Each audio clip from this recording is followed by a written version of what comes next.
shirkadda leerka siisa magaalada Burco ee xarunta gobolka Togdheer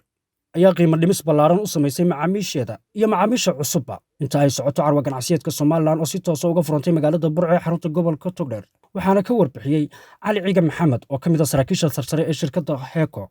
iyo jilayaasha caanka ah ee Soran iyo Jawaan oo iyaguna soo dhaweeyay aruntii aanu ku yeelanay carwa ganacsiyeedkii sagaalaad ee Soomaaliland oo maanta ka dhacaysa xarunta caasimadda gobolka Togdheer ee Burco ummad badan baa nagala soo qayb gashay waxaana anagu maanta dadweynaha ugu bushaaraynayna oo u sheegaynaa in aanu qiimo dhimis u samaynay 20% lacagta dadka ku maqan ku jirta deynta ama dhaatada ugu jirta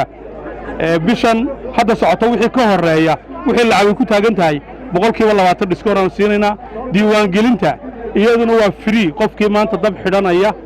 muddada 7 casho carwadu socoto iyadana waxa weey waa free weey saasaan dadweynaha u sheegaynaa goobtuna waa goobta insha Allah saasaynu wada soconaynaa Burco iyo xarunta Heeko ay ku leedahay carwa ganacsiyeedka Heeko annagu Heekaanu ka tirsanay shirkadda Heeko ayaanu waxay soo bandhigtay baanu ka midna waxay soo bandhigaysaa baanu arkayna waxay soo bandhigaysaa waa shirkadda quree magaalada dadka leerka ka qabtay oo iftiimisay leer la'aan waa nolol la'aan waa nolol la'aan sidaa darteed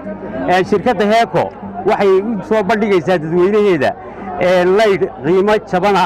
leerkii ay doonayeen leer aan kala gool ahayn waxaan ugu bishaaraynaa shirkadda Heeko